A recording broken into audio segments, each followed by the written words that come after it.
I'm sure, all this while we've been talking about just the landing, but after the landing, a host of experiments have been conducted by ISRO. Yeah. Take us through this latest finding and how interesting is it?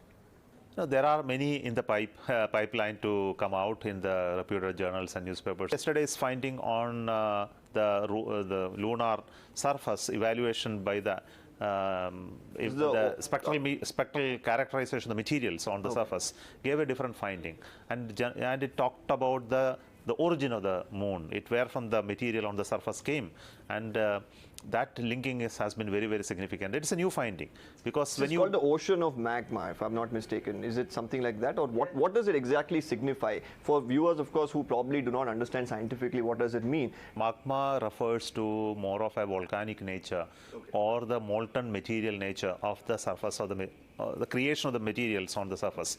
So as we see, you see the moon today as a dead material, not having any molten core, unlike the Earth. Earth, the surface of Earth is so thin. Most of it is molten and it is moving inside in the molten. Whereas the moon is considered to be more of a cool down as a solid material, but still having certain activity taking place.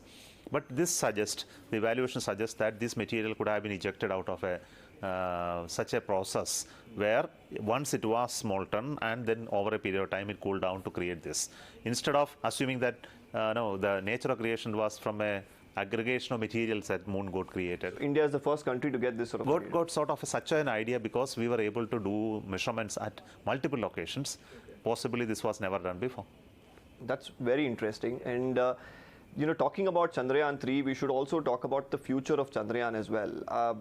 I've just been informed that 4 and 5, Chandrayaan 4 and 5, the design is almost ready.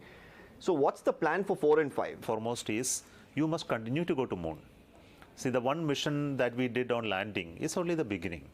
And we need to learn how to bring back that craft back to Earth. We did something in Chandrayaan 3, just lifting off, bringing back the orbiter back to Earth orbit. Some of the initial studies were done. But going there, landing, then taking off using a propulsive assist device, and then come back to Earth, return to Earth, and then collect the sample. It's next order of things. So this is first step. But this will be done in a scaled version. That's what we call Chandrayaan 4. Okay, so the plan, of course, will be going there now, conducting more experiments and probably trying to bring back, yeah. It's actually, proving the technology of coming back is the primary objective. Of course, while we come back, why not collect some samples and come? Absolutely. Okay, so that's the first part of it. But then your question of taking human to moon and landing is now targeted by 2040. 2040? 40. Okay.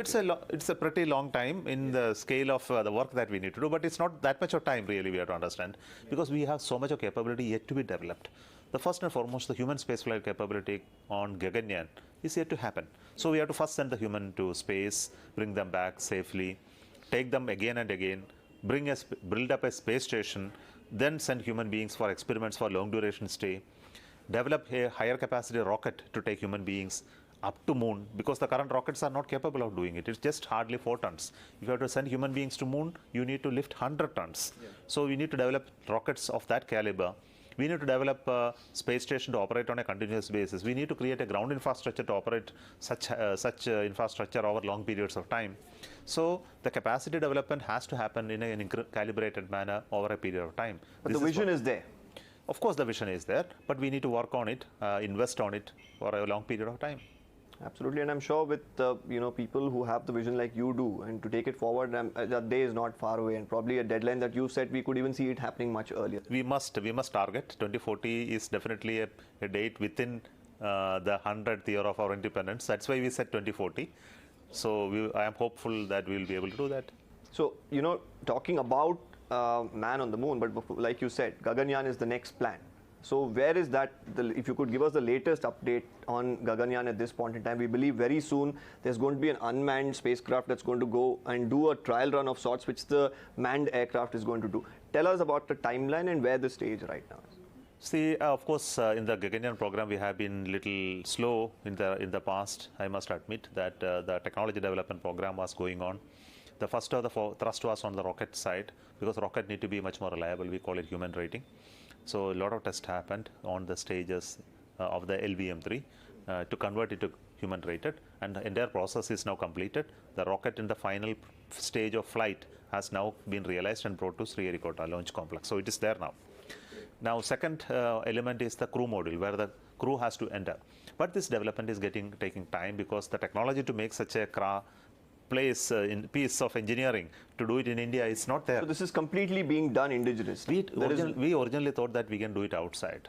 And we tried in many ways to get it done outside, where there is some experience of doing it, but nothing materialized due to many reasons: technological, contractual, cost, and many other things prevented us from doing such a thing. Finally, we had decided to do it here, using the homegrown knowledge and technology, which has taken a little longer time. It becomes indigenous, and we are going to get it from industry now. Then that part is one. Second is there is something complex elements in it, which is called the crew module, electronics crew module, propulsion and service module, environmental control and life support system. They are under different levels of development. In the first flight, of course, human being is not going to go, so everything is not needed, especially the oxygen supply, water supply, food supply is not needed, and waste management is not needed. So we are going to put a robot. So that robot is under development, and it has now reached the flight. What will this robot be capable of doing? It can interact with us with the audio manner. It can also do some functions like keys and switches and controls and replacement of some valves, opening some valves, things like that, which is needed for experiment. But more importantly, it will measure, suppose a human is inside, what type of environment that will feel, temperature, pressure, the vibration, shock, everything it will measure. So that will give an idea about a person actually going, how he will feel it about it. So it will be fully instrumented. Then there are other items called crew escape system. You would have seen that we had done a launch of that part, and we proved that it is already there. But that's only one mission. So we have to do one more before we actually do the unmanned mission. So that's also getting ready. So the flight item is almost realized now. And lastly, there is another critical item called the integrated vehicle health management system, which actually is a computer of complex nature, which will monitor the rocket while it flies and checks whether everything is in order, whether all parameters are correct. Is there any failure going to happen? Not after failure it will say it has failed, but prior to failure it must look at the entire health of it and say that there is an imminent danger. And if that danger is seen, you abort. Save the crew. So this has to happen in less than few milliseconds of time. So that is also developed. The flight item is undergoing simulation and test. So all of this will come together at Sriharikota in another few months of time, and we are hoping that by December we should be able to integrate everything.